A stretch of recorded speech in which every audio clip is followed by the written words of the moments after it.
How to project the impression you want to give. Have you ever heard someone describe you and felt that they've got you all wrong? Have you ever described yourself as always relaxed, only for your friend to protest, "No, you are not"? We all have an idea of who we are, and we all have an idea of how others see us. But very often, that impression is not accurate.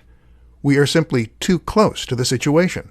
And very often, trying to craft ourselves an image actually blows up in our faces. This presentation will help you to start projecting the image that you really want to have. Show, don't tell. The first absolutely critical thing to learn is that you must show and not tell. That means that you can't tell people who you are. And in fact, you can't even tell them about all the cool things you've done, hoping that they'll see you in a certain way. All this does is to make you look desperate to please and impress. And desperate probably isn't the impression you're going for, am I right? The key is to be an interesting, complex, and multifaceted person, and then to simply let others discover that for themselves. The devil is in the details. The other crucial tip is not to try and fake it. We've all been there. We've all tried to project an impression of ourselves as being more aloof, or cooler, or more athletic, or more stylish. Maybe you've changed your whole wardrobe, or tried talking in a different voice, but people will be able to tell. Why? Because you'll miss the small details, the tiny factors that people will only pick up on unconsciously, but that will present an incomplete picture. And this brings us on to the last and most important point. Be genuine. The reality is that you will only ever impress others by being yourself. Now, if you're worried that you aren't a very impressive person, if you'd like to be more knowledgeable or more stylish, then the key is not to fake it, but to become it. If you are truly passionate about that change, then invest the time and effort and actually make it a part of who you are. But don't force things that don't come naturally to you. You don't have to be a certain way to impress others. You just have to be good at what you do. You just have to be the best version of you. Focus on that. Develop yourself, and others will start to notice. How to conquer your fears and face any challenge. Fear is one of the most terrible things, and there is a simple reason for that. That is because your fears limit what you feel you can accomplish. Your fears prevent you from doing the things you want to do. They make you second-guess yourself, and they prevent you from taking chances. That, in turn, means that fears put restrictions on you, and they go as far as to limit your freedom. So the question is, how can you destroy fear and face whatever challenge you choose? This presentation will attempt to provide you with some answers. Be willing to fail. It is not a brave man or woman who believes they cannot fail. That is a foolish one. Rather, it is a brave person who knows they can fail, but is willing to live with that possibility. This is the central philosophy of Stoicism in a nutshell. The notion that you might fail, but that is okay. Once you accept this possibility and realize that you can and will survive, it liberates you to try new things and to deal with the consequences when they come. Love the challenge. Similarly, it also pays to revel in the challenge. You don't fail until you stop trying. In the meantime, everything else is just another challenge, another obstacle. Think how dull life would be if everything were easy. The reality is that our brains and our bodies are designed to grow. They love challenge because this stimulates that growth and gives us a chance to better ourselves.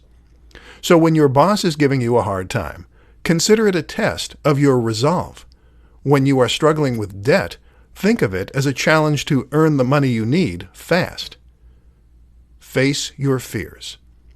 Tim Ferriss describes a process that allows a person to come to terms with their fears and to face them.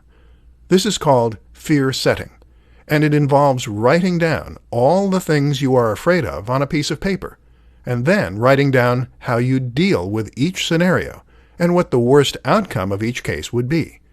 So, if you are afraid of changing jobs, then maybe your fear stems from the fact that you might not like the new job, or that you might not be able to do it. But how likely is that really? You managed with the last one.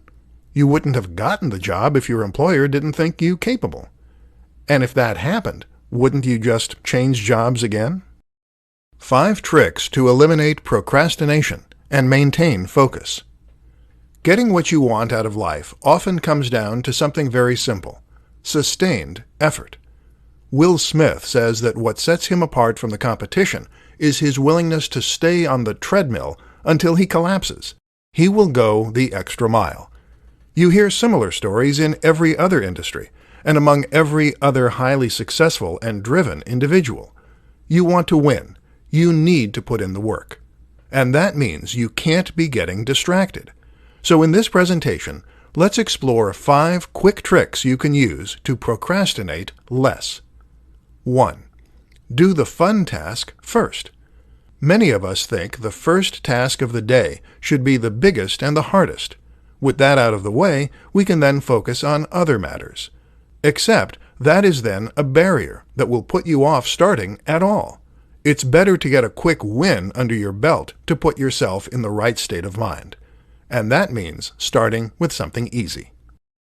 2. Leave work incomplete.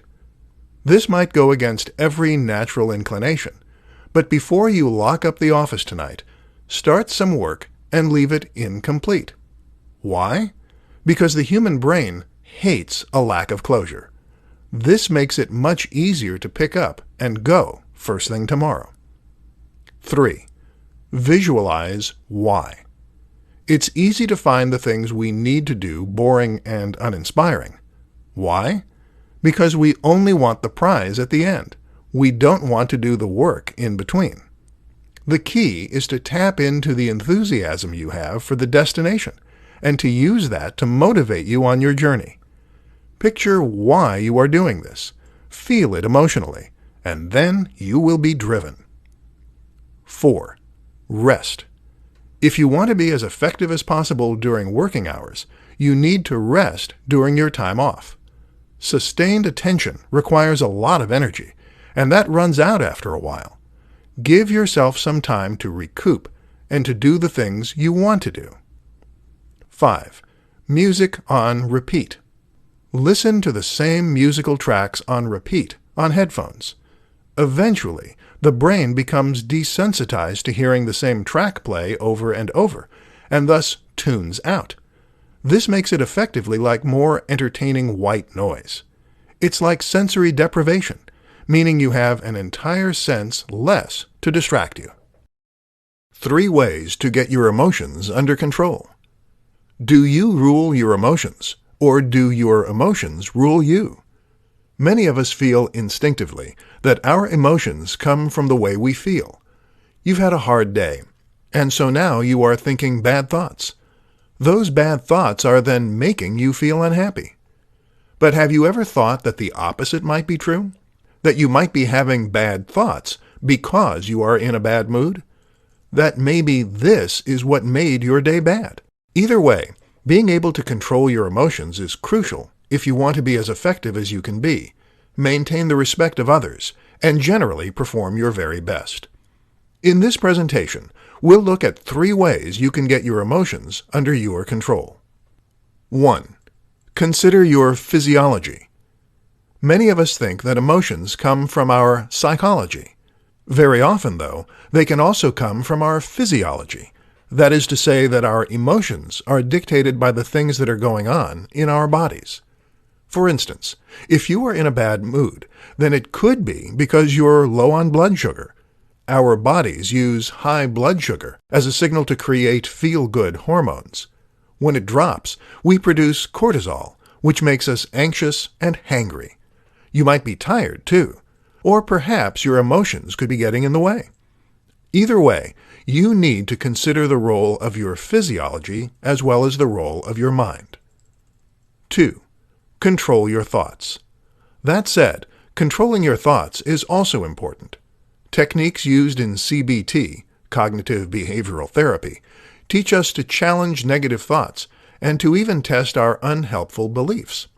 This means first identifying the things we think and the things that are causing our bad state of mind, and then asking whether those thoughts are true or useful. 3. Meditate. There are countless good reasons to meditate. One of the most important, though, is that meditation can improve your emotional control, your focus, and your discipline. This is literally a process that involves focusing your mind and avoiding distracting thoughts. And if you can do that, then you can avoid distracting emotions as well. In the short term, a bout of meditation is a great way to calm your racing mind. In the long term, it is a powerful tool for enhancing your emotional stability. 5 surprising ways the mind influences the body, and vice versa.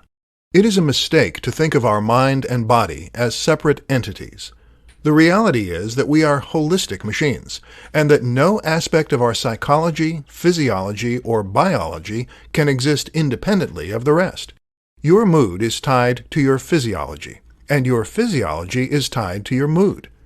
This is part of what makes the mind so powerful. It controls not only our thoughts, but also our body. Here are some surprising examples. 1. Your mind can boost your immune system. If you are positive, jolly, and surrounded by people who love you, then you are actually more likely to overcome illnesses. It turns out that stress suppresses the immune system, whereas happiness hormones can reinforce it. 2. Stress changes your children. Stress changes your biology in many ways. It can even change the way that certain genes are expressed, and that means you can pass those changes on to your children. Surprisingly, if you are very stressed when you conceive, your children are actually less likely to be stressed in life. 3. You don't digest food properly. Stress causes a range of conditions, such as psoriasis. But did you know it also prevents you from properly digesting your food? This can actually lead to malnutrition, even if you are eating properly. 4. Your gut changes your mood. So your mood changes the way your gut behaves. But did you know that this relationship is a two-way street? You see, your gut contains nearly as many neurons as your brain, and the tiny bacteria that live there actually produce neurotransmitters that can affect your mood. This is why the gut is sometimes referred to as the second brain. 5. Embodied cognition. Embodied cognition is a recent theory in psychology that better explains the close link between the body and the brain. Previously, it was thought that the brain had its own internal language. This was sometimes referred to as mentalese. The idea was that whenever someone said something to you, your brain would translate that into mentalese so that you could understand it. But now it is thought that the way the brain understands things is by visualizing those things, and that happens by lighting up areas in the brain as though you were doing those things. So if I told you about a walk I took through the woods, you might visualize yourself walking through the woods. Perhaps feel the wind on your neck and the leaves crunching underfoot. The brain doesn't work without the body, and vice versa. Why the right mindset is the first step to accomplishing your goals. No matter what it is that you want to accomplish, the first thing you need to do is to adopt the right mindset. Everything that you are, everything you do, and all the world around you begins in your mind. If you change the way your mind works, then this will have a ripple effect in every facet of your life. When it comes to accomplishing your goals, the most important thing is that you have passion, dedication, drive, motivation, determination, vision. In fact, accomplishing goals is not hard. All you need to do is to identify what it is you want, come up with a strategy to get there, and then work tirelessly and unceasingly until you start to see the results you want. No, it really is that easy. Problem is, a lot of people get confused along the way. And it starts right at the beginning, with having the wrong goal. You see, all too many people will set out with a goal that they think they need to accomplish. They'll work to become the person their mom wanted them to be, or that society thinks they should be. They'll choose the goal they think is easy enough to accomplish, and realistic enough. Or they'll not be sure what they want at all. And when you do that, you will lose the ability to really go after what you want. This is the one factor that is critical in every single person who has ever been a huge success. They love what they do. They are passionate about it. They work on it in their spare time because it is what wakes them up in the morning, what drives them through the day. Do you think Einstein would have had as many breakthroughs as he did if physics was just his 9 to 5 and he hated it? Do you think that Elon Musk would be as successful as he is today if he had just worked for FedEx? If you want to become the best version of you, then you need to go after the thing that makes you truly come alive. And that in itself goes against a lot of what we're trained to believe. It takes a huge cognitive shift. But if you're going to accomplish everything you want to, then you need to change your mindset. How to tap into the power of your emotions. There are a number of science fiction tales that depict societies that have done away with emotion. These people have learned to completely eradicate their basal instincts and become creatures of pure logic. The idea? That doing away with emotion would make us more reasoned, more practical, and even morally superior. War would end. Suffering would be a thing of the past. All that good stuff. But you know what?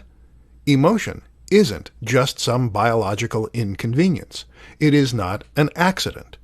Our emotion is there for a reason, and it has a number of critical roles. The key is simply being able to tap into that emotion and being able to choose which mental state we want to be in at any given time. Sure, emotion is a bad thing when it causes us to make silly mistakes, or when it causes us to be too depressed to get out of bed in the morning. But did you know that emotions can also give us subtle cues before our logical brain has a chance to react? For example, if you play the game higher or lower, purely following your emotion and instinct, then you will perform better and faster than if you try to calculate the odds, or if you just play it by random. And when you are angry or scared, did you know that you actually become stronger and faster? Adrenaline increases muscle fiber recruitment, which in simple terms means you tap into greater strength. All those emotions are there for a reason. Anger has a place. It gives you the courage to stand up for yourself. Fear has a place. It helps you avoid danger. The key to getting emotions under control and tapping into them as needed is to learn to focus. Focus on the things that bring you comfort or the things that work you up. Need to tap into some reserves of strength, some latent energy? Remind yourself why this really matters, and then focus on that fact. Need to overcome your fear? Then focus on the comforting facts of the situation. Maybe the worst-case scenario isn't so bad.